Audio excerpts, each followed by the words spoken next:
pernah diajarkan lalu diukur begitu. Biasanya itu kalau saya zaman dulu sekolah itu guru juga kadang-kadang ini apa itu namanya sok begitu. Guru itu sok juga. Sok kenapa? Sok ketika mau ulangan harian misalnya, tiba-tiba saja gurunya meminta kita melakukan ulangan gitu. Nah, itu sok kenapa kalau menurut saya? Iya, itu kan berarti kita tidak bersiap-siap sebelumnya. Kita tidak tahu. Nah, kenapa kalau ada hal-hal seperti itu, apa itu namanya, kita akan marah ya? Ya kemungkinan karena memang kita sendiri sebagai murid itu ya mungkin tidak belajar gitu. Lalu ketika sudah belajar pun mungkin yang diujikan, yang diulangan ada dalam ulangan guru itu yaitu tidak muncul apa yang diajarkan atau yang dipelajari. Itu kadang-kadang seperti itu. Makanya apa itu namanya? Asesmen itu ya benar-benar harusnya mengukur kemajuan setiap siswa dalam apa yang sudah dipelajari. Tapi kadang ada memang ada yang pretest dan post-test begitu ya. Yang pretest itu biasanya kan eh, sebelum materi diajarkan, itu guru memberikan tes untuk mengukur pengetahuan mereka terlebih dahulu. Seperti apa pengetahuan mereka. Betul. Kalau misalnya nanti teman-teman melakukan pretest, lalu akan melakukan post-test, ya seharusnya teman-teman memang benar-benar mengukur hasil pretest. Ya, benar-benar harusnya memang memang pretestnya itu ketika hari sekarang melakukan pretest ya berarti dinilai semuanya gitu. Baru setelah pretest itu guru harusnya merancang pembelajarannya ya saat itu juga gitu. Lalu setelah itu kan setelah merancang pembelajaran ya pembelajaran dilakukan lalu saat itu juga ada post test. Nah, kenapa harus seperti itu? Karena memang pretest itu kan biasanya untuk mengukur ya kemampuan awal. Kemampuan awal setelah kemampuan awal itu apa yang harusnya dilakukan oleh guru ya untuk merancang pembelajaran. Pembelajarannya harus disesuaikan dengan kemampuan awal si murid. Kalau kemampuan awal si murid tidak misalnya mata pelajarannya itu kalau matematika saya bingung ya contohnya itu saya mungkin hanya bisa mencontohkan di bagian anak-anak SD gitu ya. Jadi kalian kalau nanti jadi guru SMP, SMA, ya harusnya kalian bisa memberikan contoh untuk SMP dan SMA. Karena kalau saya memberikan contoh untuk SMP, SMA itu agak agak agak susah karena saya materi-materi matematika saya tidak paham gitu. Dan pembelajaran matematika yang saya pahami itu yang apa yang masih saya ingat dalam pikiran saya saja gitu. Jadi nanti ketika kalian harus memberikan contoh ya sesuai seperti misalnya kalian mau mengajar di SMP ya harusnya di SMP, materi SMP gitu ya. Kalau contohnya saya misalnya eh, hari ini kita akan belajar tentang perkalian misalnya ya. Nah, sebelum perkalian, materi perkalian itu diberikan oleh guru gitu kan. Guru mau melakukan pretest ya. Mungkin guru membuat soal 10 begitu ya. 10 lalu pretest ini diberikan kepada murid-murid. Nah, 10 soal misalnya. 10 soal itu dari 10 soal murid-murid hanya bisa ada yang bisa 10-10-nya bisa selesai dan benar, ada yang mungkin apa hanya benar 3 atau bahkan ada yang tidak benar semua begitu. Nah, kalau kita menganalisis itu, apa lalu kemudian materi pelajaran yang harusnya kita berikan?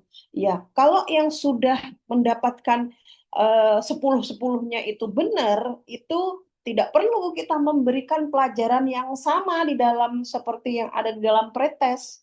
Berarti kita harus memberikan pembelajaran yang lebih dari yang ada di pretest, gitu. Makanya kalau kalau kalian menjadi guru apa itu namanya melakukan pretest harus benar-benar di di ini apa itu namanya di analisis. Setelah itu baru memberikan pembelajaran. Setelah pembelajaran selesai kan ada post testnya gitu.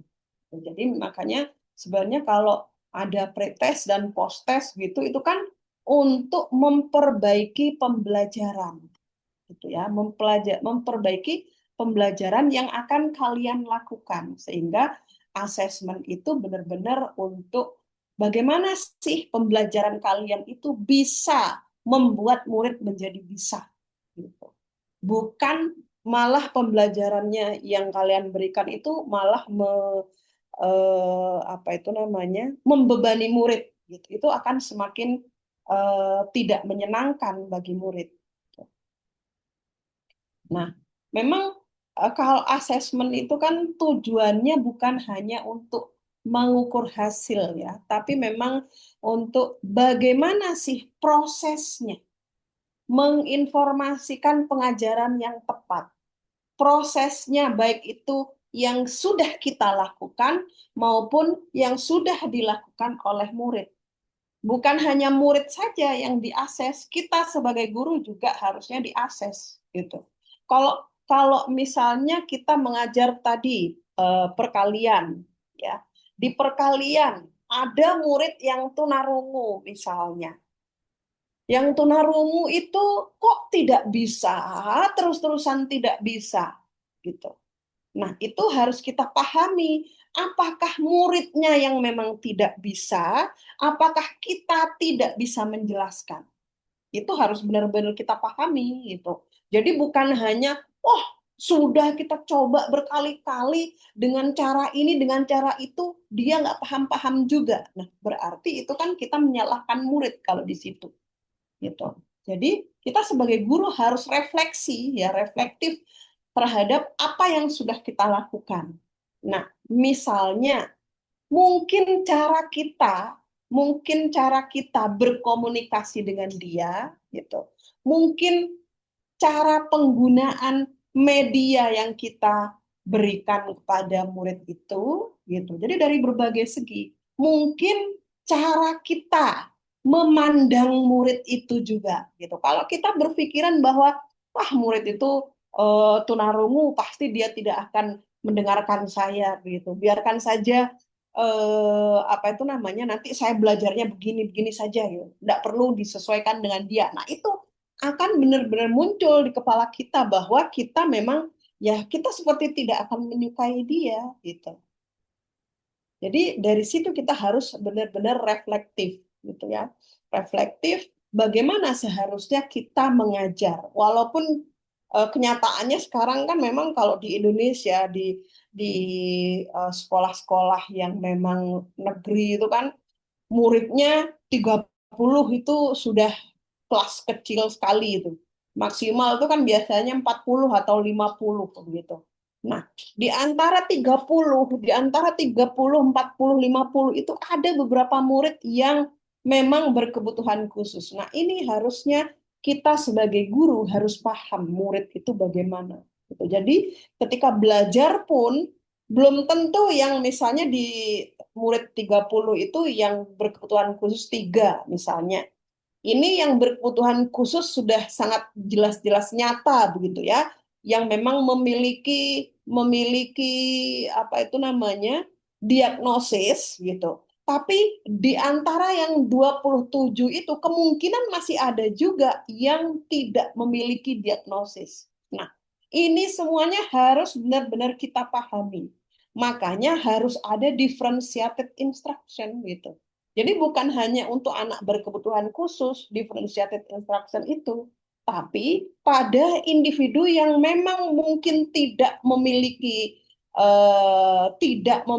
diagnosis gitu, tapi mereka mengalami masalah gitu. Itu harus benar-benar juga kita perhatikan gitu. Nah, mohon maaf sebelumnya.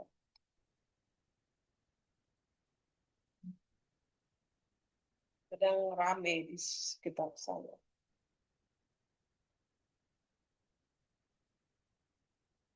Oke, yang berikutnya juga ini ada prinsip kunci ya. Makanya kita harus adil, harus fair ya. Semua mungkin mungkin memang butuh differentiated instruction. Mungkin ya, gitu. Kalau kita memang benar-benar paham dengan murid-murid kita, gitu, itu maka mereka mungkin butuh differentiated instruction. Tapi mungkin seperti minggu lalu saya menceritakan apa guru membagi murid-murid berdasarkan level kemampuan mereka dalam mengerjakan mata pelajaran tertentu, misalnya kalau matematika yang level atas mungkin dikelompokkan sendiri gitu, level moderate itu dikelompokkan sendiri dan level yang di bawah rata-rata itu dikelompokkan sendiri. Nah, itu juga merupakan apa itu namanya? Perlakuan yang bisa kita lakukan kalau kita tidak bisa memberikan masing-masing murid ini differentiated instruction gitu. Mungkin ada orang yang akan mengatakan bahwa oh, itu bukan bukan pendidikan inklusif, tapi bisa saja kita membantah itu sebagai pendidikan inklusif gitu. Maksud saya kita mengatakan itu sebagai pendidikan inklusif menurut pemikiran kita itu bisa saja karena memang mungkin keadaan harus membuat kita melakukan seperti itu supaya kita juga apa itu namanya bisa memberikan pelayanan pembelajaran yang sesuai dengan kebutuhan mereka gitu. Bukan berarti kita harus menyamakan semuanya, bukan, tapi memang harusnya ada perbedaan gitu. Yang sudah bisa ya berarti mungkin dia akan dengan belajar yang lain yang lebih tinggi misalnya, yang belum bisa ya tentu saja harus mengulangi gitu. Nah, memang mungkin untuk mengulangi ini akan menjadi apa itu namanya beban bagi guru gitu. Kenapa menjadi beban? Karena kan apa seharusnya guru sudah selesai. Nah, ini guru harus mengulang gitu. Mengulang kepada murid-murid tertentu. Ya, itu memang eh, tugasnya guru, kerjaannya guru. Walaupun itu apa itu namanya mungkin mengulang, mengulang, mengulang, mengulang, dan mengulang kadang memang sangat membosankan. Nah, itu kenyataan yang terjadi pada beberapa murid gitu. Guru pun makanya guru kan eh, juga sering sering apa ya? eh, Mungkin ada guru yang juga sampai kena penyakit mental misalnya, tapi di Indonesia itu ya alhamdulillahnya karena tidak pernah dipikirkan ya guru ya tidak pernah menyatakan diri sebagai saya mengalami gangguan mental, saya mengalami gangguan emosi misalnya seperti itu tidak pernah ada di guru-guru kita begitu. Yang berikutnya harusnya memang apa yang kita lakukan dengan asesmen itu harus fleksibel. Fleksibel, fleksibel dan juga harusnya multidimensi. Bukan hanya dari sisi kita sendiri saja, tapi mungkin bisa saja teman-teman melibatkan murid yang lain ketika melakukan asesmen. Bisa saja seperti itu. Oke, selanjutnya. Nah, kalau asesmen dari dulu itu kan biasanya kan tradisional, secara tradisional itu yang memang yang terstandarisasi. Nah, sekarang kalau dulu ada UN sampai sampai di protes-protes, ya itu juga adalah tradisional juga, terstandarisasi itu.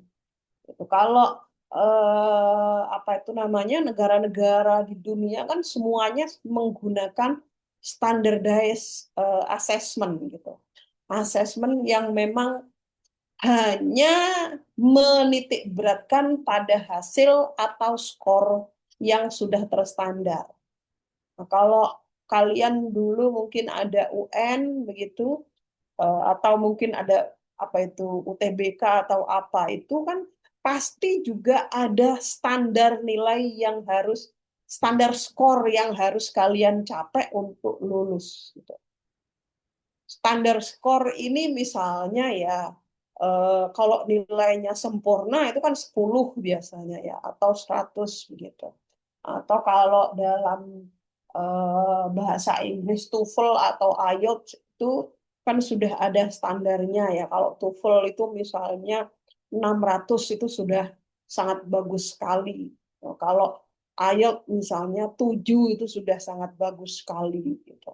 Nah, ini standar-standar semua yang memang apa itu namanya eh, dilakukan dia di sekolah-sekolah dimanapun itu dilakukan juga gitu. Dan juga memang hasil dari apa itu namanya eh, asesmen yang terstandar ini memang kalau dalam pendidikan inklusif ya sangat-sangat murid-murid yang termasuk dalam apa yang disebut sebagai berkebutuhan khusus itu ya tidak akan membantu mereka sebenarnya gitu karena memang mungkin mereka tidak bisa melakukan itu gitu mungkin mereka tidak akan mencapai standar itu gitu dan seringkali juga skor tidak mencerminkan potensi sebenarnya. Misalnya kalian nilai nilai apa? Nilai mata kuliah PPKN begitu ya. Atau kalian dulu ketika UN itu kalau PPKN itu masuknya di mana itu? Itu mungkin nilainya 90 atau misalnya nilainya 9. Tapi kenyataan banyak memang ya tidak menunjukkan potensi yang sebenarnya. Seperti sekarang saja, kita kuliah nggak ada yang tutup ya nggak ada yang buka kamera. Nah ini sikap-sikap seperti ini itu kan ya aneh gitu. Ngakunya saja ber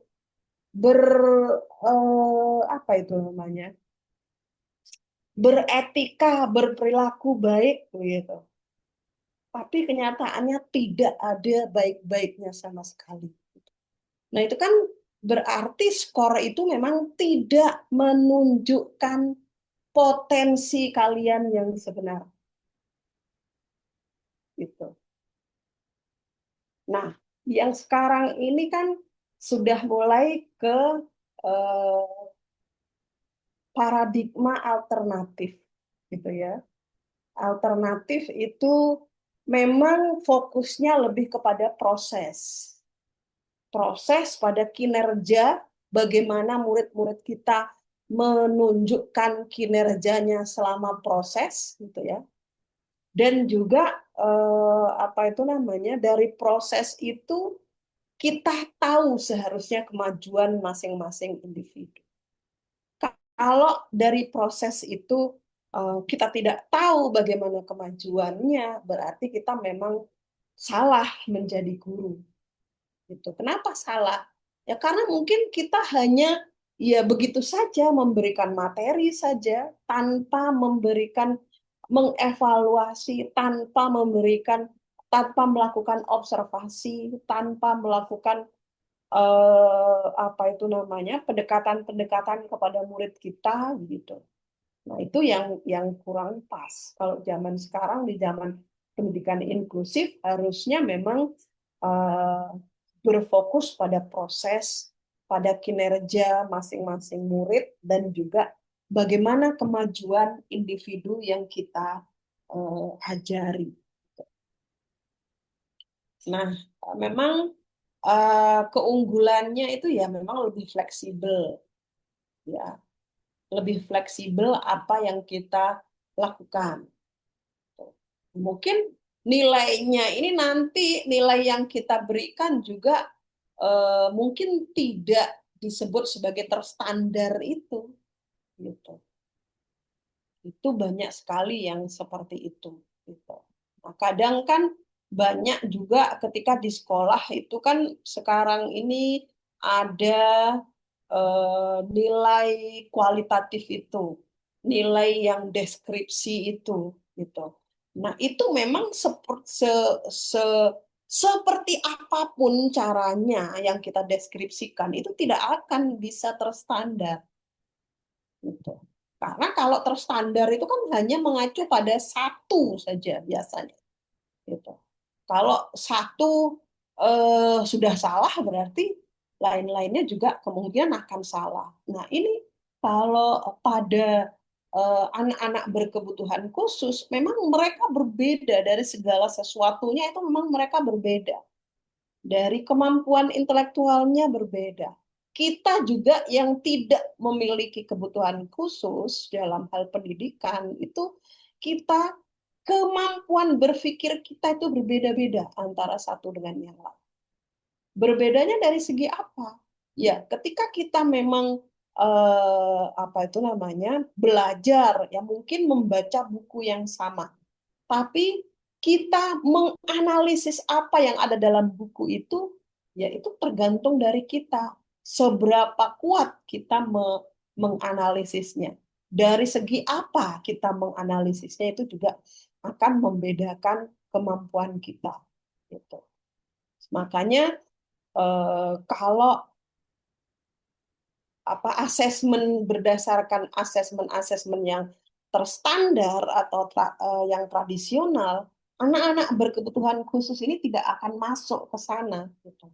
Karena biasanya standarnya itu adalah standar orang pada umumnya, bukan standar pada individu berkebutuhan khusus itu. Biasanya memang seperti itu.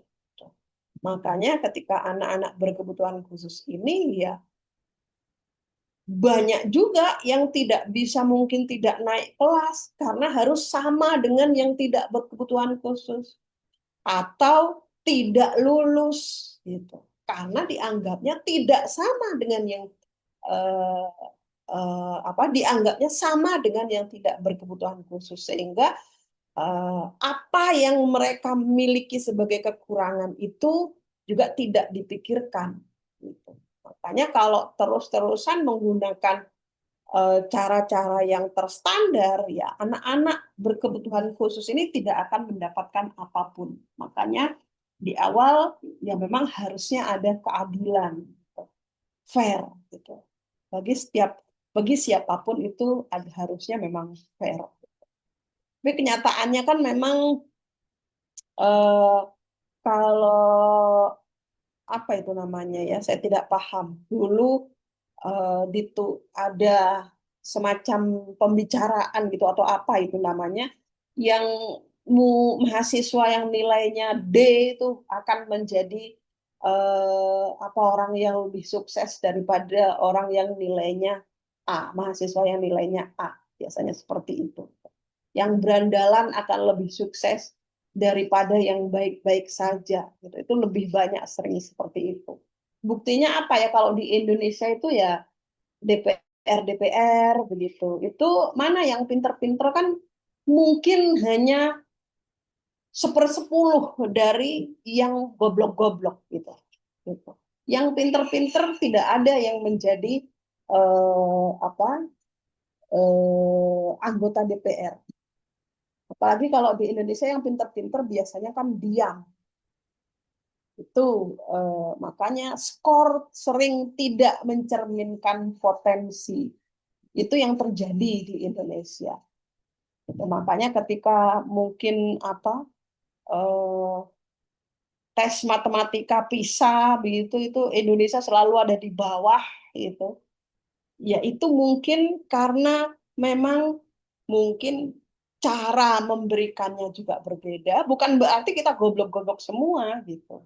Tapi mungkin ada kesalahan yang memang terjadi dalam sistem pendidikan kita. Bisa saja seperti itu. Guru-gurunya kalau seperti saya cuma ngomel-ngomel saja tapi tidak memberikan contoh, tidak memberikan pe, apa itu namanya eh, contoh nyata misalnya ya, nanti muridnya ya akan tidak bisa mungkin memberikan contoh yang lebih baik gitu. Nah, ini memang kalau di asesmen yang alternatif ini ya keunggulannya ya lebih fleksibel, menyediakan gambaran yang lebih holistik gitu ya. Nah, tapi kenyataan memang di negara kita itu memang semuanya itu ya 9, 8, 10, 9, 8, 7, 6, 6 itu kan biasanya sudah ketar-ketir gitu ya. 7 sudah agak lebih baik, 8 lebih baik lagi, 9 sudah besar kepala, 10 apalagi kepala sudah mau meledak gitu. Itu biasanya karena memang di kita standar-standar seperti itu yang memang biasanya dari dulu ya memang banyak digunakan gitu. Sehingga ketika ada model inklusif yang menggunakan apa itu namanya, menggunakan penjelasan begitu, itu banyak yang menentang gitu. Tapi bagaimanapun banyak yang menentang ya kita memang harus melakukan itu pada saat sekarang ini, terutama pada anak-anak yang berkebutuhan khusus. Oke, yang berikutnya, eh, asesmennya apa saja model asesmennya? Ini ada observational assessment atau asesmen observasi. Nah, ini memang teman-teman kalau selama PKM itu juga harus melakukan observasi terhadap murid-muridnya gitu. Kan kadang ada juga murid ketika ketika mengerjakan soal matematika itu mungkin tolah-toleh ke kiri ke kanan gitu. Tapi biasanya yang tolah-toleh ke kiri ke kanan ini mungkin dia tidak mau menyampaikan kepada guru bahwa dia tidak paham. Karena kalau menyampaikan kepada guru bahwa dia tidak paham, ya kalau gurunya mau menerima sih tidak apa-apa. Mungkin guru akan mengulangi penjelasannya. Tapi kalau dia menyampaikan ketidakpahamannya kepada guru, lalu guru, wah sudah dari tadi dijelaskan kok masih tidak paham saja. Nah itu mungkin akan membuat muridnya semakin tidak akan belajar lagi gitu. Atau mungkin takut dengan teman-temannya, yang teman-temannya, udah dari tadi dikasih tahu masih saja tidak paham. Itu juga akan membuat murid yang tidak paham ini semakin tidak paham, gitu. Karena mungkin merasa dibully, karena guru tidak memberikan respon yang baik, gitu. Itu sangat banyak sekali terjadi, gitu. Biasanya guru-guru yang sok menyepelekan, gitu. Kita harus harus tahu gitu. Perilaku-perilaku yang menunjukkan bahwa murid-murid kita tidak paham itu teman-teman semua harus tahu gitu. Ya, misalnya apa kalau mengerjakan soal itu ya kan sampai nutupin nutupin apa tugasnya gitu supaya guru tidak melihat gitu. Padahal nanti tugasnya selesai waktunya dikumpulkan kan juga dikumpulkan kepada guru gitu. Nah, berarti seperti itu kemungkinan ada ketidakpercayaan kepada guru gitu. Murid takut sebenarnya. Takut dengan apa? Takut dengan kritikan guru. Sebenarnya guru tidak perlu mengkritik sebenarnya. Guru hanya perlu menjelaskan. Karena biasanya kan guru Indonesia ya begitu. Tidak bisa apa? Yang tidak bisa menjelaskan dengan baik itu gurunya, malah yang disalahkan muridnya gitu. Kenapa saya mengatakan seperti itu? Pengalaman saya dulu waktu SD itu pernah gitu ya. Saya kalau tidak salah kelas 3 SD, guru matematika saya sedang ngajar di kelas 5 gitu. Nah, di kelas 5 ini sedang ada kakak kelas yang tidak bisa mengerjakan soal matematika gitu. Katanya gurunya sudah menjelaskan gitu.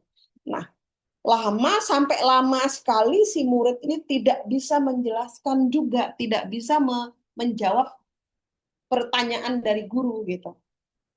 Lalu saya diminta datang untuk ke kelas itu. gitu. Saya diminta datang, saya diberikan pertanyaan yang sama dengan kakak kelas 5 itu, lalu saya bisa menjawab. Karena saya bisa menjawab, saya disuruh memukul kakak kelas. Nah, itu praktek-praktek yang sangat tidak pas zaman dulu gitu. Seharusnya kalau belajar peer gitu ya, peer saya kan bisa menjadi peernya kakak kelas sebenarnya.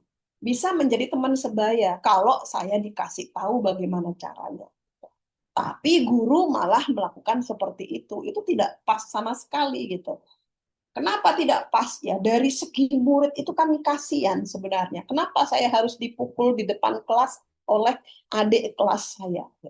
Bukan berarti saya harus sombong waktu itu. Nah, mungkin waktu itu memang saya sombong gitu ya. Saya menyombongkan diri, wah saya menang, saya lebih pinter dari kakak kelas saya. Nah, itu tidak pas gitu. Itu yang sampai sekarang saya ingat. Kenapa? Makanya belajar matematika itu tidak menyenangkan bagi siapapun karena gurunya biasanya galak gitu. Gurunya galak ketika menjelaskan tidak pas. Nah, ini yang membuat murid-murid itu menjadi tidak mau belajar matematika. Apalagi belajar matematika yang tidak ada gunanya dalam kehidupan sehari-hari. Itu. Ini teman-teman harus pahami matematika yang ada gunanya dalam kehidupan sehari-hari itu yang seperti apa. Gitu. Nah, biasanya kalau orang Indonesia akan mengatakan semuanya berguna bagi kehidupan sehari-hari, tapi yang mengatakan seperti itu tidak bisa memberikan contoh nyata biasanya. Gitu. Nah, seharusnya memang contoh nyatanya itu yang harusnya diajarkan kepada anak-anak berkebutuhan khusus. Gitu. Makanya ketika melakukan observasi ya, perilaku-perilaku apa yang ditunjukkan oleh murid-murid saat itu harus benar-benar kita catat sehingga kita tahu apakah dia bisa ataukah dia tidak bisa gitu. Apakah dia ngobrol saja? Apa maknanya ngobrol saat mengerjakan tugas matematika? Kita harus tahu juga gitu. Kadang kan ada murid yang eh, kalau dalam apa itu namanya pembelajaran untuk anak dengan ADHD itu ada yang namanya self talk gitu. Self talk itu ya jadi ngomong sendiri gitu. Mungkin teman-teman pernah pernah punya temen gitu ketika mengerjakan soal matematika ya dari A sampai Z itu dibaca. Gitu. Nah itu juga salah satu contoh dari self talk gitu. Self talk itu bagaimana otak kita bekerja lalu di apa ya disuarakan gitu. Kalau yang bisa visualisasi kan ya mungkin mikir berimajinasi apa gambarannya seperti apa begitu kalau dalam belajar matematika gitu. Tapi bagi yang self talk ya dia akan ngomong sendiri, membaca tulisannya, mengerjakan tulisannya, mengerjakan soal-soal matematika itu sambil ngomong sendiri gitu. Itu ada juga yang seperti itu gitu. Nah, kalau misalnya teman-teman menemukan murid seperti itu, ya harus dipahami. Gitu. Jangan langsung, kamu ini kok ribut saja sih, mengganggu teman-temannya yang lain gitu. Itu akan membuat si murid ya, mungkin dia caranya belajar seperti itu, caranya berpikir seperti itu. Kalau caranya berpikir dan belajar seperti itu terus kita hentikan, ya akan susah lagi nanti belajar matematikanya. Jadi eh, ketika kita melakukan observasi ya kita melihat bagaimana sih kesulitan yang dihadapi oleh murid kita. Apa saja kesulitannya? Di bagian mana? Nah, ini kemungkinan guru-guru itu tidak akan melihat satu persatu. Makanya kalau kalau apa itu namanya dikelompok-kelompokkan mungkin akan membantu gitu. Kalaupun misalnya dalam satu kelas belajar bareng, ya mungkin guru ya harusnya melihat dari A sampai Z semua muridnya itu bagaimana. Apalagi murid yang berkebutuhan khusus. di bagian mana dia yang belum bisa, di bagian mana yang dia sudah bisa. Itu harus juga benar-benar diketahui. Nah, ada juga alat-alatnya yang bisa kita gunakan. Ini ada checklist, ada running record, ada anecdotal record. Ini bisa nanti teman-teman baca ya. Checklist itu seperti apa, running record seperti apa, anecdotal record itu seperti apa, gitu. Nah, memang ya dengan observasi kita tahu secara langsung kapan murid itu tidak bisa, gitu. Dalam konteks yang seperti apa murid itu tidak bisa mengerjakan soal matematika misalnya, gitu. Jadi memang harusnya benar-benar ketika murid mengerjakan tugas, ketika guru memberikan tugas kepada murid itu ya guru jangan main HP sendiri. Boleh main HP sendiri asal HP itu digunakan untuk mencatat, gitu ya, mencatat apa yang ditemukan, gitu. Atau mungkin guru sudah mempersiapkan checklist dalam HP-nya. Nah, sekarang kan sudah canggih begitu ya, itu semuanya harus bisa dimanfaatkan. Kalau misalnya masih perlu dengan kertas, ya gunakan saja kertas. Kalau memang sudah bisa menggunakan HP, ya bisa menggunakan HP. Atau kalau misalnya dengan tablet yang lebih besar, ya gunakan itu saja gitu. Karena memang ketika kita melakukan observasi, ya kita benar-benar melihat bagaimana apa yang sedang terjadi pada murid kita. Gitu. Jadi kita tidak hanya nonton begitu saja, tapi kita tidak tahu bagaimana progres murid ini. Di dalam observasi ya harusnya kita memang benar-benar melihat apa yang sedang terjadi pada murid kita. Apakah dia menunjukkan perilaku yang kebingungan? Apakah dia menunjukkan perilaku ya santai-santai aja, tapi di akhir dia bisa dapat contekan. Nah, itu juga harus kita pahami gitu. Seharusnya kan kita tidak mau ya murid kita mencontek gitu. Oke, yang berikutnya yaitu yang bagian kriterion reference, mana ini? Kriterion reference testing. Nah, ini uh, biasanya kan kita punya standar gitu ya. Standar untuk mengukur atau untuk membandingkan kinerja murid kita, eh, membandingkan kinerja murid kita dengan standar yang sudah kita miliki.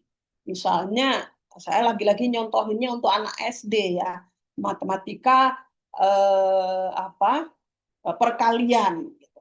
Kalau sudah SMP kan mungkin aplikasi perkalian bagaimana misalnya. Nah, kalau yang saya pahami yang lebih mudah saja itu yang perkalian misalnya. Perkalian 2 digit misalnya.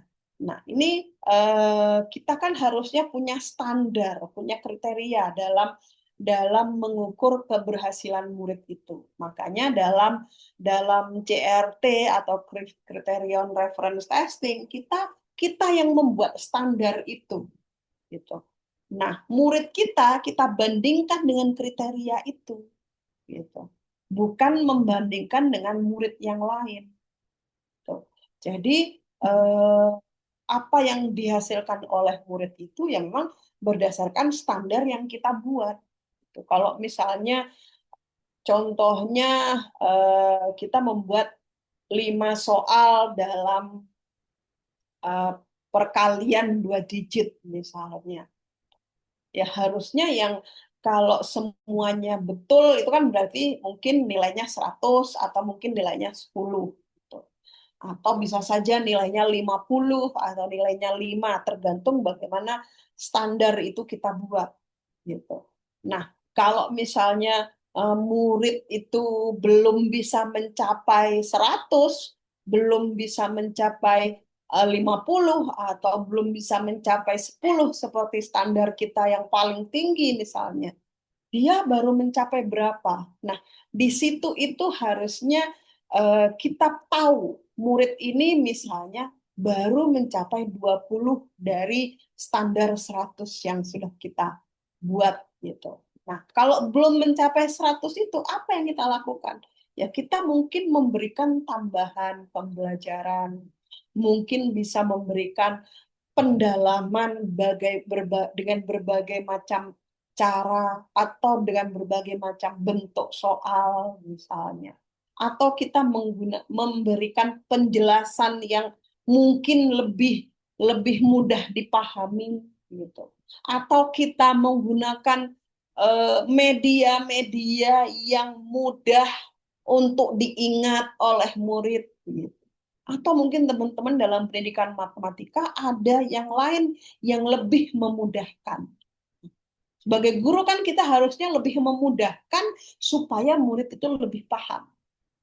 Bukan bukan bukan kita membuat murid muter-muter terus tidak paham gitu. Itu akan semakin tidak jelas pembelajaran kita gitu.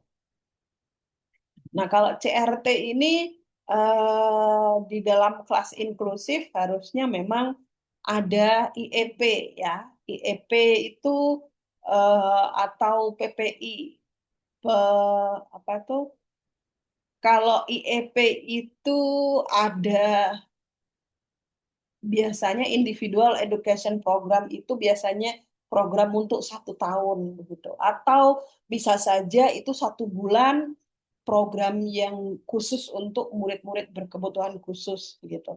Nah, ini biasanya memang berdasarkan apa yang dibutuhkan oleh murid itu.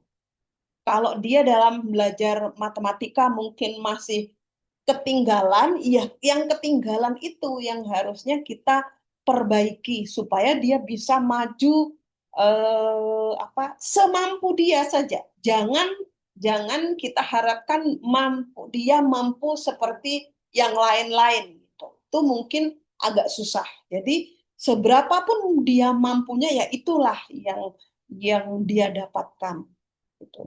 Kita tidak perlu membanding-bandingkan dengan teman-temannya yang lain. Apalagi membandingkan dengan kelas yang lain gitu. Itu sangat sangat bukan CRT ya. Karena standarnya itu ya standar yang kita buat untuk dia gitu. Bukan standar yang kita buat untuk satu kelas misalnya bukan seperti itu.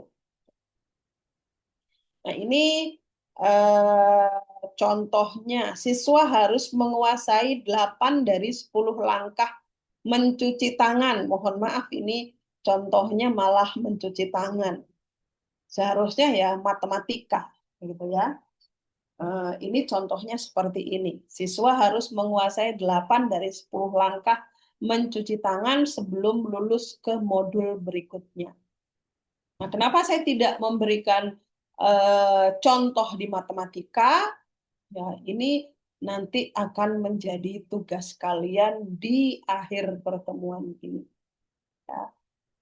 Nah, CRT ini memang eh, jelas begitu ya, spesifik dan memotivasi kemajuan. Memotivasi kemajuan siapa? Ya, memotivasi kemajuan anak-anak berkebutuhan khusus itu karena memang sudah nyata begitu. Kalau ini kan nyatanya ini kan 8 dari 10 begitu ya. Jadi misalnya dia sudah bisa 1, oh iya 7 lagi yang harus saya bisa. Gitu. Tidak perlu sampai 10 gitu.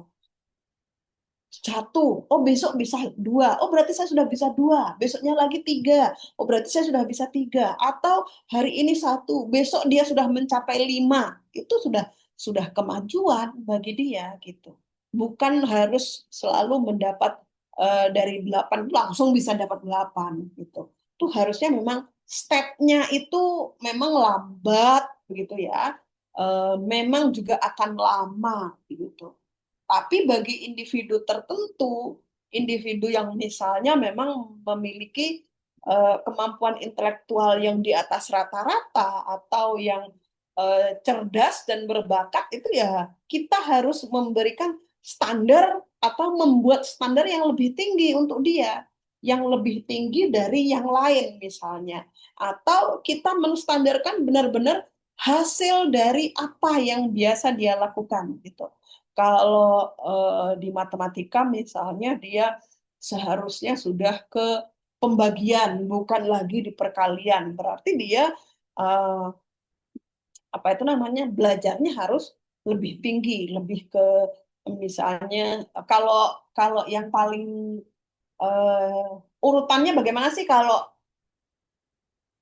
penjumlahan, pengurangan, pembagian, perkalian itu urutannya yang paling mudah atau yang paling harus pertama kali diajarkan itu yang mana? Mungkin penjumlahan, pengurangan, perkalian dulu Ibu, lalu langsung ke pembagian. Tapi bisa juga biasanya penjumlahan, perkalian, lalu pengurangan, pembagian, Bu. Bisa seperti itu ya. Saya Iya, Bu. juga saya juga tidak begitu paham gitu kalau di dalam matematika. Mungkin kalian nanti ketika misalnya ada yang tidak bisa belum bisa penjumlahan, bisa saja dia kok bisa belum bisa penjumlahan, belum bisa pengurangan gitu ya. Mungkin bisa dia lebih bisa perkalian terlebih dahulu ya berarti perkalian terlebih dahulu yang diajarkan bisa seperti itu. Itu memang benar-benar harus harus apa ya? Harus kita paham muridnya ini seperti apa, bagaimana cara belajarnya dia bagaimana gitu. Nah, kalau tadi eh, apa saya mencontohkan yang untuk anak-anak yang berbakat misalnya, yaitu mungkin mungkin teman-temannya yang lain masih belajar penjumlahan gitu, tapi dia sudah belajar pembagian. Nah, ini berarti tingkatannya kan sudah sangat jauh gitu.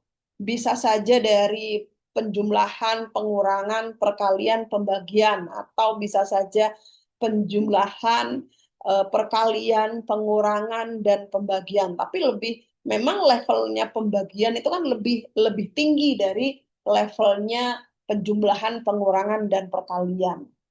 Itu apa itu namanya? Harusnya bisa seperti itu, bisa bisa memberikan tantangan yang jelas begitu.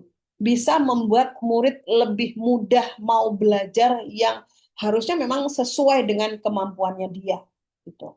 Bukan dia harus sama belajar semuanya penjumlahan ya dia harus belajar penjumlahan. Boleh saja disamakan, tetapi memang mungkin bukan penjumlahan 2 digit, tapi bisa saja penjumlahan 4 digit, penjumlahan 5 digit, bisa saja seperti itu. Itu kan apa levelnya itu lebih tinggi dari yang lain, biasanya pada individu yang berbakat gitu.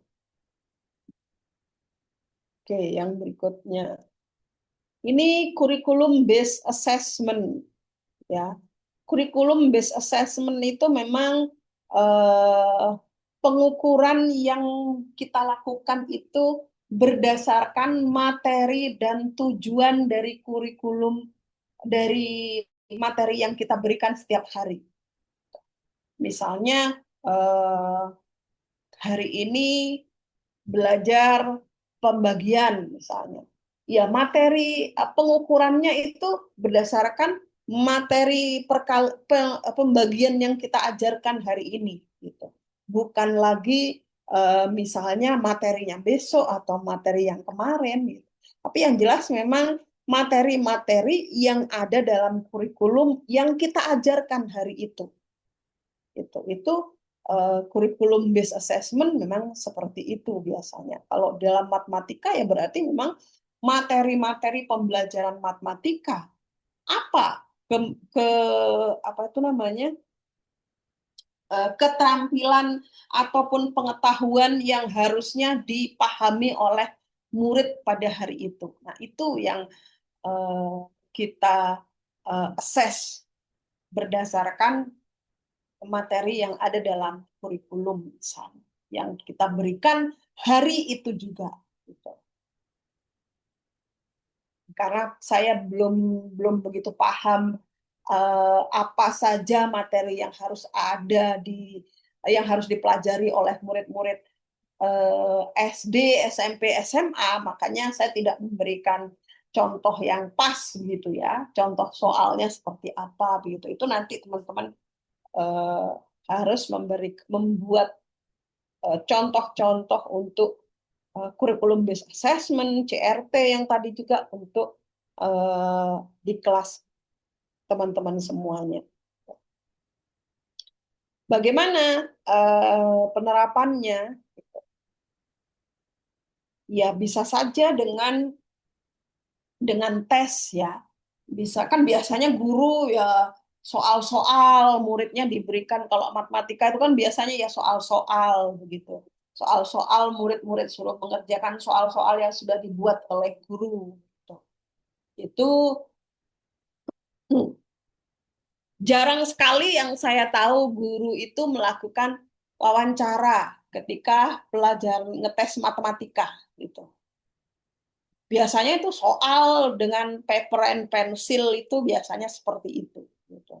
Kalau misalnya teman-teman bisa membuat soal di apa tuh namanya dengan aplikasi ya silahkan saja sih sebenarnya tidak harus paper and pencil. Tapi kalau muridnya ada yang tidak bisa mengoperasikan handphone, misalnya kalau aplikasinya ada di handphone, ya tentu saja teman-teman harus menyediakan paper and pencil, gitu, di kertas harusnya, gitu.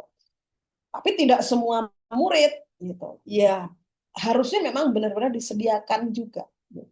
Yang tidak bisa menggunakan HP ya disediakan dengan paper and pencil. Gitu. Jadi apa yang diujikan itu benar-benar apa yang telah diajarkan di kelas. Itu harusnya seperti itu kalau di CBA.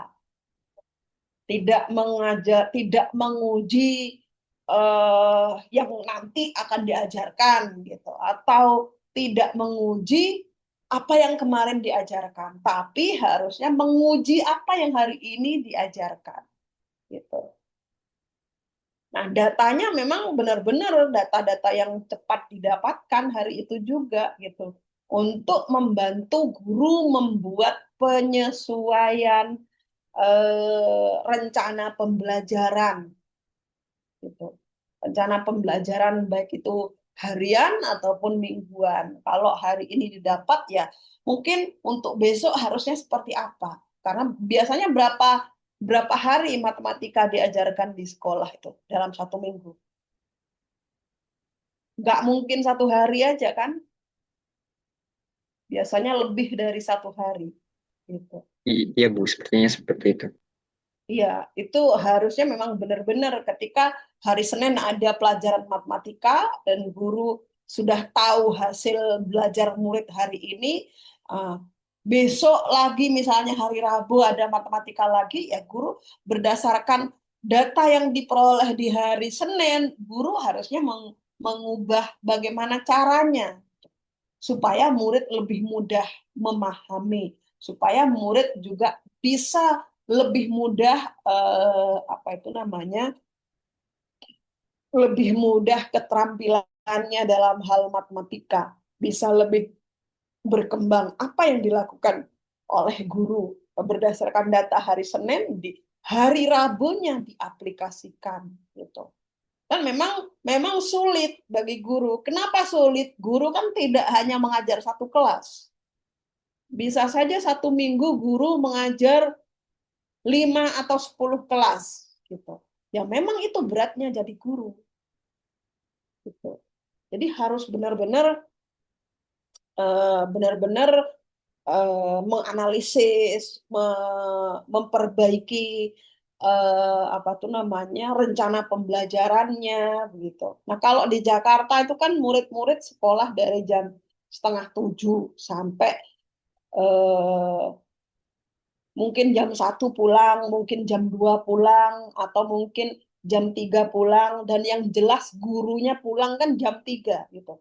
Guru yang mungkin belum pulang eh, jam 3 tapi eh, tidak mengajar gitu, seharusnya itu waktu itu digunakan memang untuk benar-benar menganalisis tugas murid-murid, menganalisis data yang didapatkan hari itu gitu untuk memperbaiki praktik pembelajaran di hari berikutnya. Tapi kadang kan guru yang nggak tahu, mungkin capek sehingga udah diem aja begitu. Atau mungkin guru lebih senang ngobrol-ngobrol gitu. Tapi ya boleh saja itu dilakukan, tapi jangan lupa bahwa kita harus menganalisis gitu ya. Menganalisis apa yang sudah diperoleh oleh murid hari ini sehingga di hari berikutnya kita bisa memperbaiki pembelajaran kita sehingga murid bisa lebih mudah paham.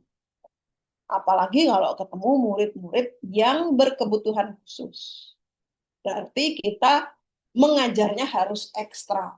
Ekstra mungkin dengan medianya, metodenya ekstra, atau mungkin dengan strateginya ekstra gitu. Itu yang memang perlu dilakukan. Nah, ini contoh secara umum. Jadi teman-teman harusnya bisa membuat contoh secara pembelajaran matematika, materi-materi pembelajaran matematika, ya. Nah, ini yang berikutnya adalah portofolio assessment, assessment, assessment portofolio, gitu. Nah, ini banyak sekali sebenarnya digunakan oleh kalau saya waktu itu tahunya guru di sebuah TK begitu ya. Portofolionya itu ya semua tugas-tugas murid itu memang dikumpulkan, gitu. Dikumpulkan oleh guru sehingga di akhir minggu, nah, kalau saya dulu mengajar di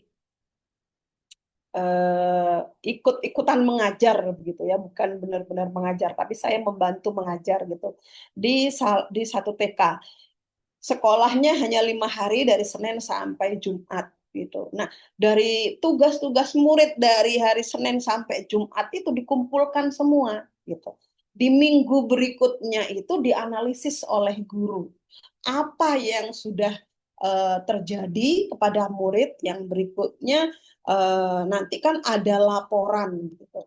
Lalu setelah dianalisis oleh guru, tugas-tugasnya murid ini dipamerkan semua begitu, dipamerkan di kelas, ada yang digantung-gantung, ada yang ditempelkan di tembok-tembok gitu, ada yang ya berbagai macam lah caranya gitu. Eh, Biasanya memang setiap minggu itu ganti ornamen-ornamen di dalam kelas itu. Ornamen-ornamennya itu adalah hasil karya murid-murid yang ada di kelas itu. Gitu. Nah, ini apa itu namanya? Portofolio ini setelah setelah dipamerkan begitu itu diambil lagi semuanya. Setelah diambil dikembalikan ke murid untuk dibawa pulang. Gitu. Itu biasanya seperti itu yang terjadi, yang pernah saya alami gitu ketika saya membantu menjadi guru gitu. Nah, kalau pada murid SD atau murid SMP atau SMA mungkin portofolionya itu ada di buku murid masing-masing, gitu ya. Atau mungkin guru juga mempunyai portofolio, itu portofolionya itu misalnya tugas ulangan harian atau tes apa yang dilakukan oleh guru gitu. Kadang guru juga tidak memberikan kepada murid gitu. Seharusnya di dalam hasil-hasil belajar murid itu ada feedback gitu ya. Feedback yang memang menunjukkan apa kekuatan murid ini, apa kelemahannya, dan bagaimana kelemahan itu bisa diperbaiki. Itu harus ada apa itu namanya feedback seperti itu supaya murid juga tahu begitu.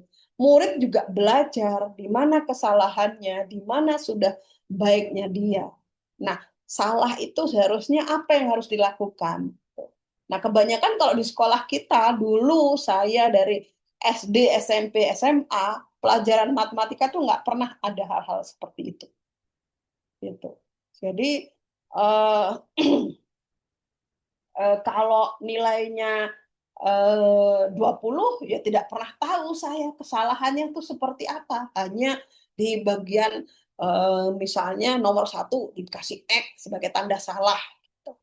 Di nomor 2 dikasih coretan yang apa itu namanya, nggak tahu itu apanya, yang menunjukkan bahwa saya benar. Itu hanya tahunya itu saja. Tapi saya tidak tahu di bagian mana saya salah, di bagian mana saya benar. Gitu. Nah, kalau misalnya apa mengerjakan soal-soal itu kan kalau zaman dulu saya kalau tidak salah SMP gitu ya diberitahu ada di soal cerita itu yang diketahui gitu, ditanyakan lalu jawaban saya apa gitu. Itu dari proses itu seharusnya guru bisa memberikan tanggapan di situ. Kalau proses saya sudah benar, di bagian mana yang sudah benar itu harus ditunjukkan juga gitu. Supaya saya mudah memahami. Nah, teman-teman semuanya kalau menjadi guru seharusnya ada hal-hal seperti itu gitu. Di dalam portofolio murid-murid teman-teman semuanya begitu. Itu harus ada penjelasan-penjelasan seperti itu supaya murid menjadi semakin paham dan murid tahu bagaimana cara mengerjakannya gitu. Jadi jangan jangan ketika kita mengumpulkan portofolio begitu, terus tidak kita apa-apakan, itu juga akan apa ya, akan ya kasihan si murid sebenarnya. Walaupun saya juga sering melakukan seperti itu gitu. Bisa saya biasanya kalau di portofolio itu memang semua kelas saya, hampir semua kelas saya itu penilaiannya berdasarkan portofolio gitu. Nah, di portofolio itu kan banyak sekali tugas-tugas yang harus benar-benar saya baca, yang benar-benar harus saya lihat gitu. Tapi memang jarang saya komentari karena memang terlalu banyak kadang-kadang. Itu susahnya ketika kita menggunakan portofolio. Nah, memang kalau di portofolio itu ya kita akan tahu prosesnya seperti apa. Tuh. Kalau kemarin anak sudah bisa menjumlahkan 1 digit gitu, besoknya belajar menjumlahkan 1 digit dengan 2 digit gitu, itu kita akan tahu prosesnya dengan portofolio itu. Bukan hanya pada di akhir saja itu kita tahu itu saja, itu juga tidak menunjukkan prosesnya seperti apa dan bagaimana gitu. Ini eh,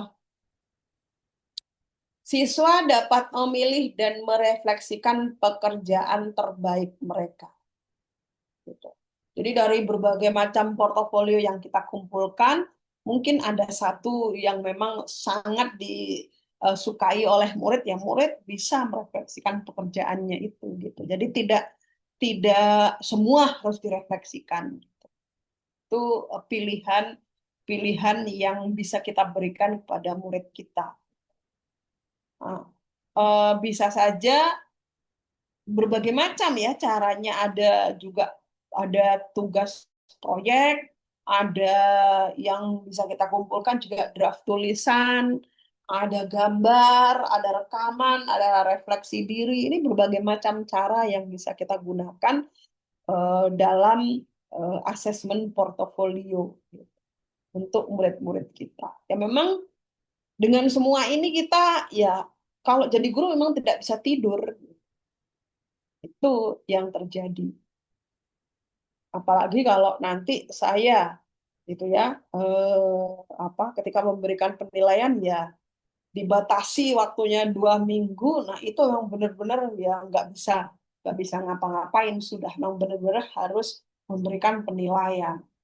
Karena kalau sudah dibatasi mungkin eh, kita sudah di akhir-akhir begitu ya, penilaian akan menjadi tidak tidak pas lagi karena kita apa takut dengan batas waktu itu kadang gitu.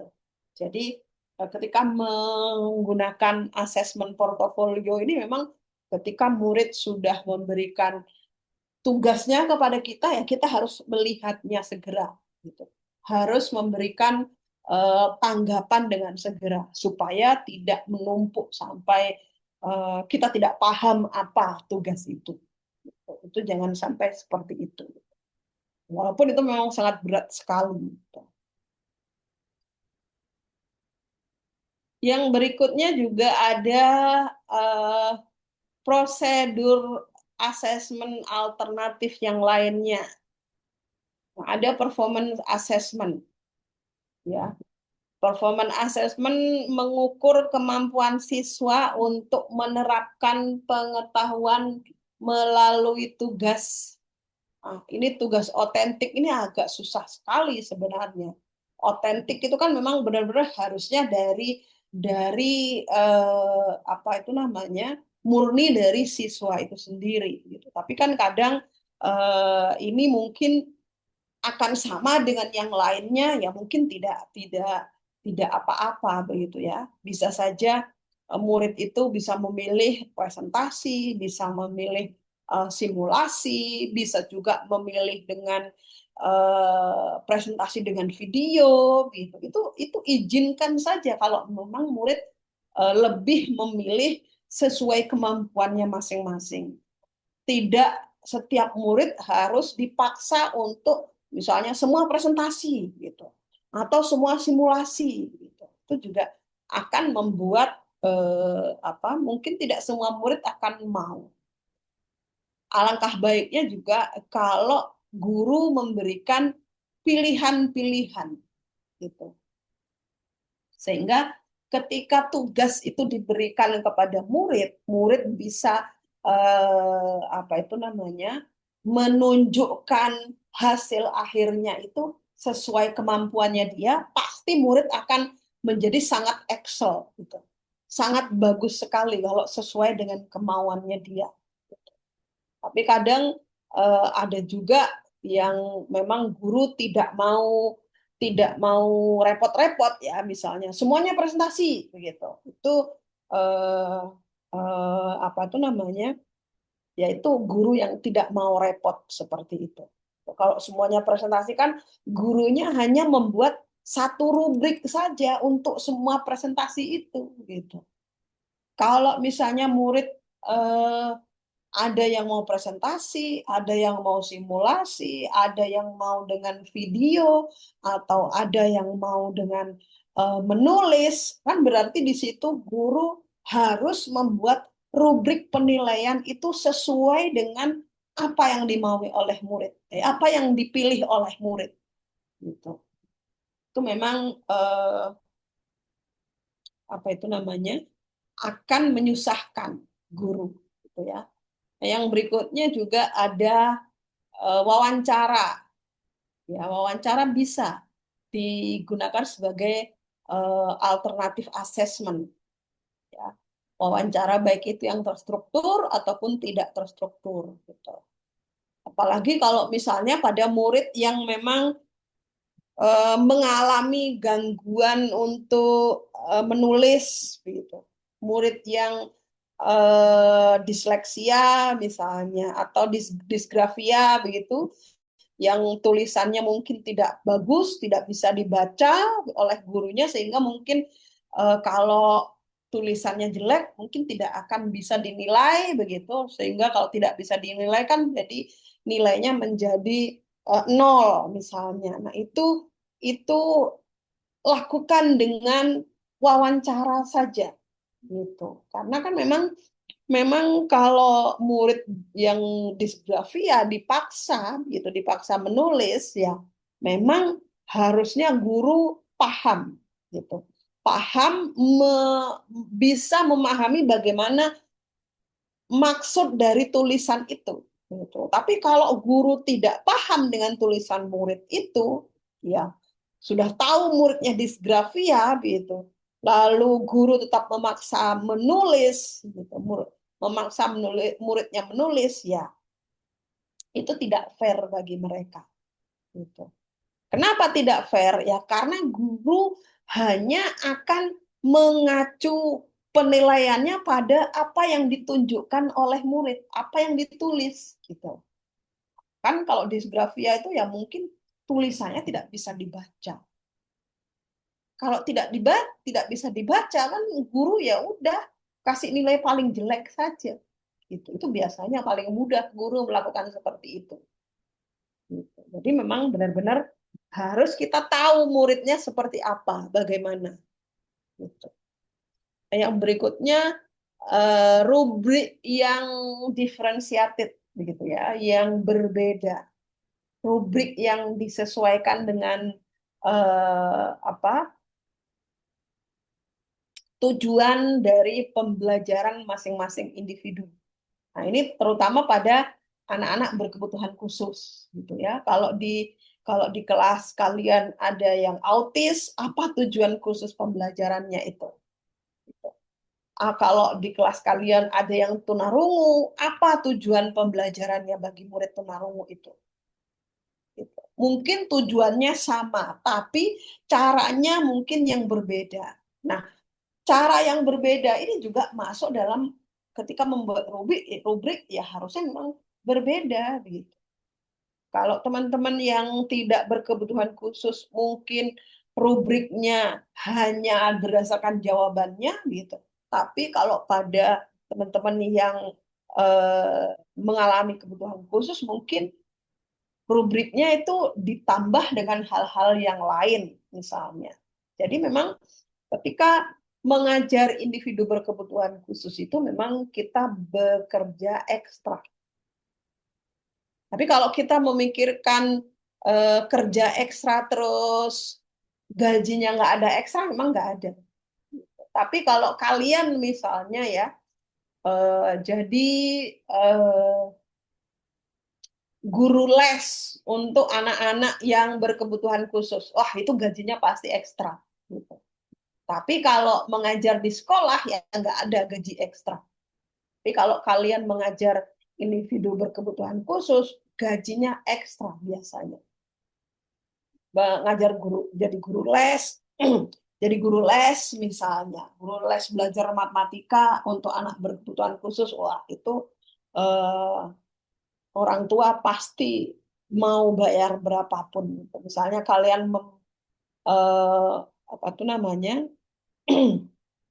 Kalau untuk anak yang biasa, anak-anak pada umumnya misalnya 1 jam 150.000, kalian bisa mengajukan 1 jam 300.000. Itu bisa saja. Karena memang caranya kita mengajarkan itu berbeda dan kita menanganinya juga akan berbeda gitu. Nah, perbedaan itu yang membuat Anda atau kalian semua lebih berharga dari ketika mengajar anak-anak berkebutuhan khusus itu.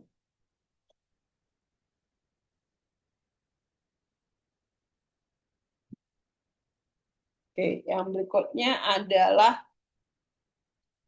bagaimana sih kita harusnya dalam praktek asesmen itu tantangannya itu apa? Ya memang banyak sekali ya seperti saya bilang tadi. Ini eh, apa itu namanya? Butuh waktu yang lebih panjang, butuh waktu yang lebih lama. Ketika kalian merancang pembelajarannya juga butuh waktu yang lebih lama. Kenapa lebih lama? Karena memang kalian harus benar-benar tahu keadaan si murid ini. Gitu. Belum lagi kalian harus mengajar apa itu namanya merancang pembelajaran untuk anak-anak yang tidak berkebutuhan khusus. Lalu ditambah dengan merancang pembelajaran bagi anak yang berkebutuhan khusus itu. Gitu. Yang berikutnya memang sangat subjektif ya. Penilaian kita itu sangat subjektif dengan asesmen-asesmen alternatif itu tadi. Gitu. Makanya perlu rubrik yang jelas. Rubriknya itu memang benar-benar harus eh, sesuai dengan materi pembelajaran yang kita berikan dan apa tujuannya begitu. Nah, yang berikutnya memang kan sering sekali ya kita tidak ada pelatihan. Jarang di sekolah-sekolah kita juga apalagi sekarang dengan deep learning misalnya. Kalian tentu belum belum pernah belajar deep learning se apa itu namanya semendalam deep learningnya itu gitu. Yang dimaksud dengan deep learningnya itu.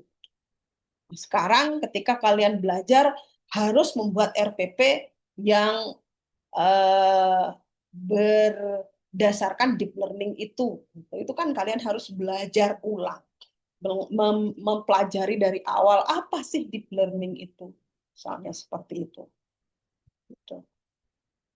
Berdasarkan tantangan-tantangan ini, maka kita harusnya memang berkolaborasi. Ya, jadi kita tidak boleh sendirian.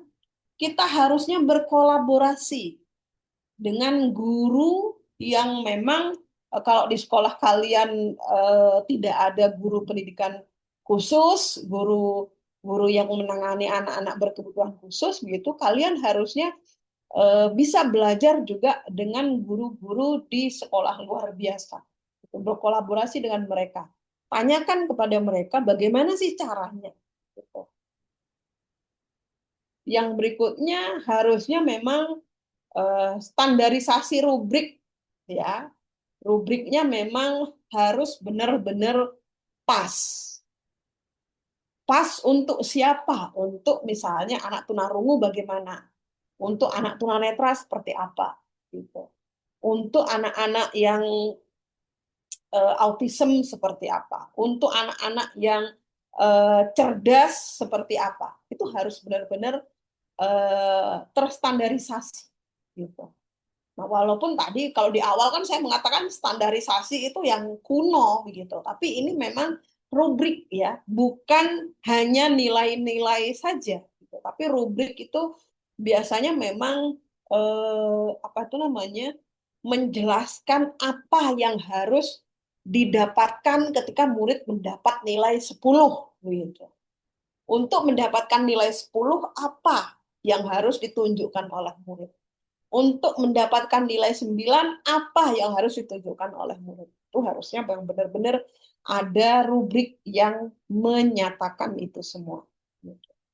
Nah, yang berikutnya juga pemanfaatan teknologi. Ya, seperti tadi, kalau teman-teman eh, bisa membuat aplikasi atau misalnya bisa mengunduh aplikasi yang bisa kalian gunakan gitu. Atau bisa kalian memodifikasi gitu. Itu bisa saja dilakukan gitu. Memang apa itu namanya?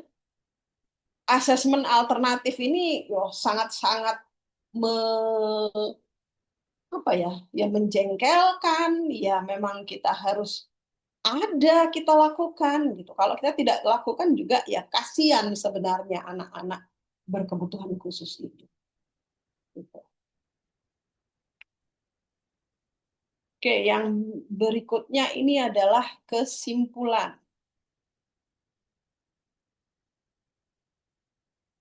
Kesimpulan asesmen inklusif adalah keadilan.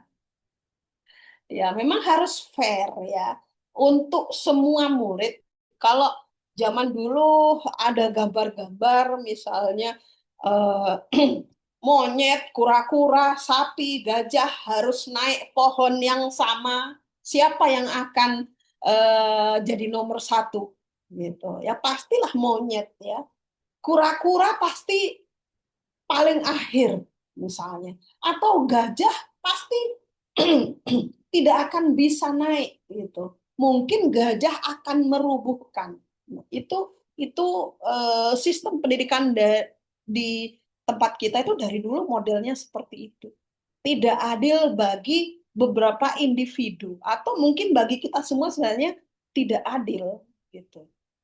Ini keadilan ini harusnya memang benar-benar kita berikan, benar-benar kita dapatkan gitu.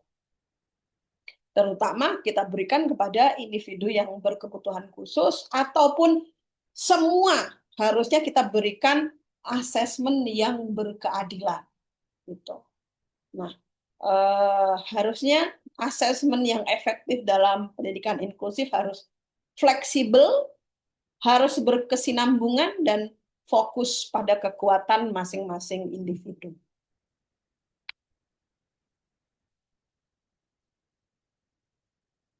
Oke, begitu. Silahkan kalau ada yang mau bertanya.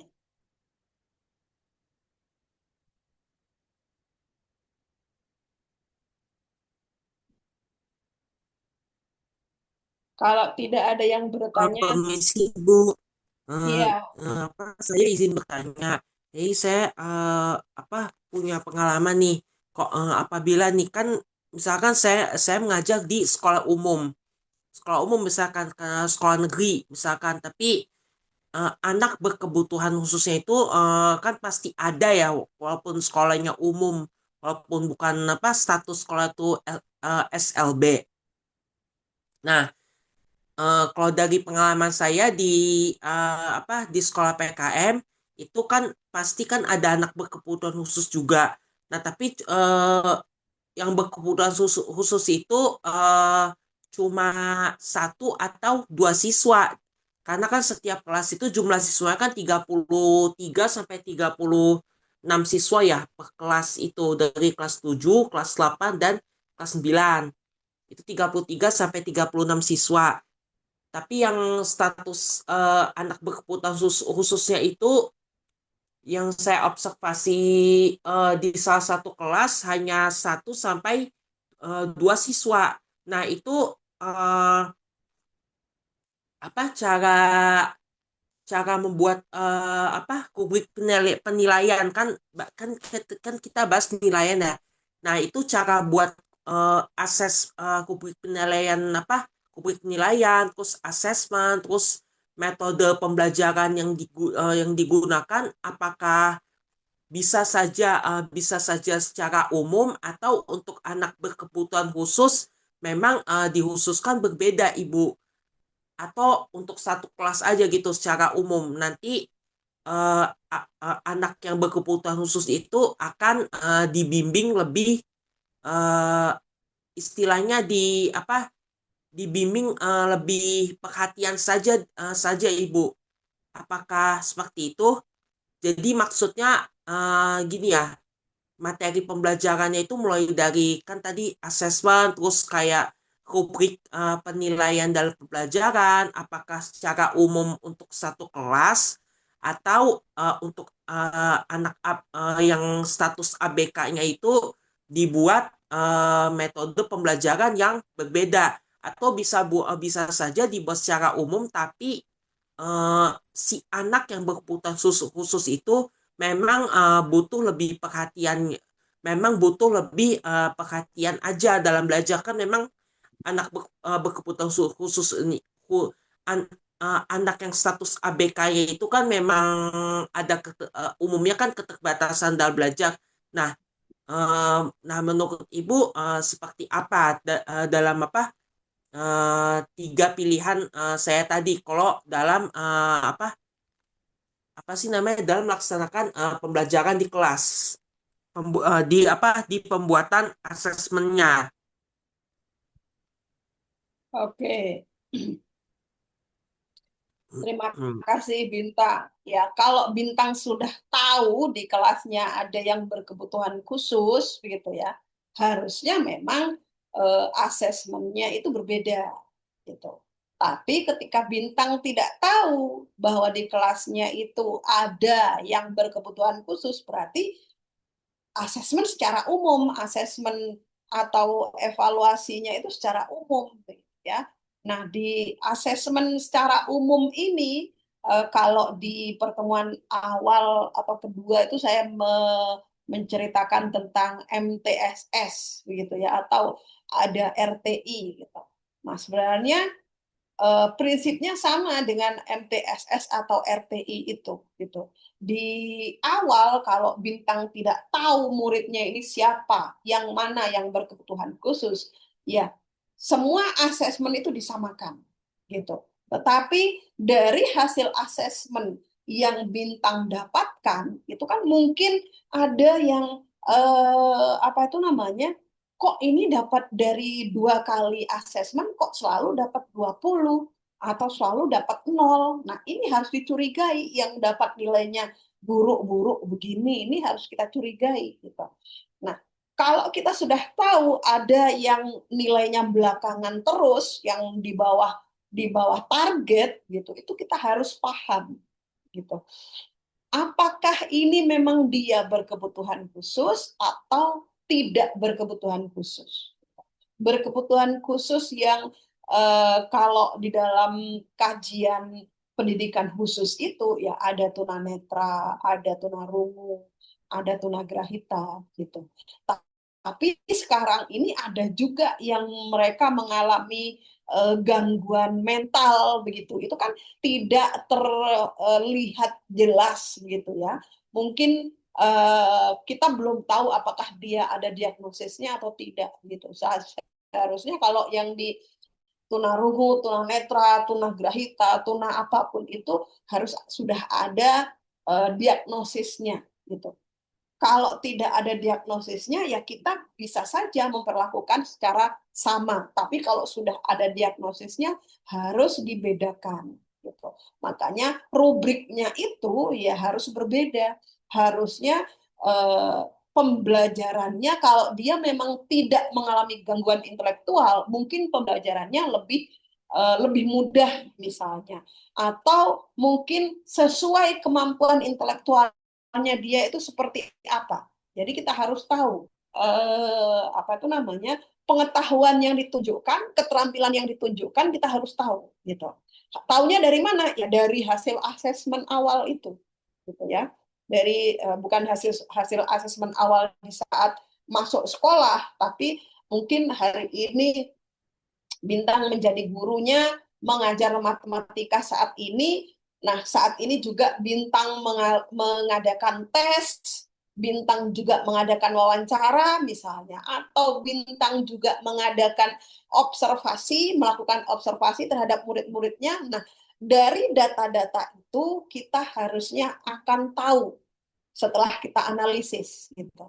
Nah, misalnya ada murid yang tidak fokus, ada murid yang ketika mengerjakan soal itu noleh kiri kanan atau misalnya ngobrol saja dengan temannya atau tanda-tanda yang lain misalnya. Nah, dari tesnya juga tes yang dilakukan oleh Bintang misalnya dia hanya dapat nilai yang paling bontot saja gitu.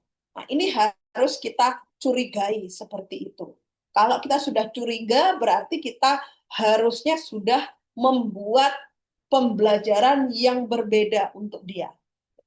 Pembelajaran yang berbeda seperti apa? Mungkin teman-temannya yang lain yang sudah lebih dari nilainya skornya itu lebih dari 70 bisa pindah ke materi yang lain, tapi mungkin yang di bawah 70 ini harusnya mengulang lagi gitu. Nah, yang mengulang lagi ini rubrik-rubrik untuk asesmennya untuk menilai penilaian keterampilannya dia dan pengetahuannya dia harus berbeda. Sebenarnya seperti itu kalau menurut saya gitu. Jadi kalau kita sudah tahu berarti kita harus membedakan dari rubriknya ataupun materinya. Tapi kalau kita belum tahu ya wajar namanya kita belum tahu. Gitu. Itu kalau menurut saya. Baik Ibu, sudah cukup terjawab. Terima kasih banyak. Ya, silahkan ada yang lain lagi.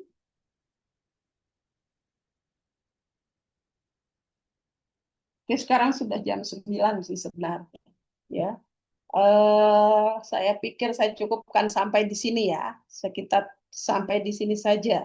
Semoga teman-teman paham ketika nanti menjadi guru beneran gitu. Bagi sekarang yang sedang PKM atau bagi yang mungkin apa itu namanya nanti akan menjadi guru privat, misalnya menjadi guru les, misalnya harus dipahami muridnya seperti apa, ya. Kalau muridnya memang kemampuannya di atas rata-rata, ya kita harus mengimbangi mereka dengan pembelajaran-pembelajaran yang di atas rata-rata. Kalau muridnya kemampuan intelektualnya itu ada di bawah rata-rata, kita harus sabar saja dengan cara membagi tugas-tugas atau pembelajaran itu ke bagian yang lebih kecil-kecil gitu, sehingga mereka akan lebih mudah paham. Dan juga ketika kita melakukan pengukuran atau untuk memberikan penilaian kepada mereka, kita harus punya rubrik yang memang disesuaikan dengan kemampuan mereka gitu. Tujuan pembelajaran mereka itu apa dan bagaimana kemampuan intelektual mereka itu juga harusnya kita pahami gitu. Gitu ya. Semoga apa yang kita diskusikan malam ini ada manfaatnya. Terima kasih semuanya dan mohon maaf karena saya tadi terlambat dan mohon maaf saya lari sana lari sini ketika di akhir-akhir. Baik, terima kasih semuanya. Sampai ketemu lagi. Oh, lupa saya. Lupa. Minggu depan saya mohon teman-teman bisa memberikan contoh-contoh soal berdasarkan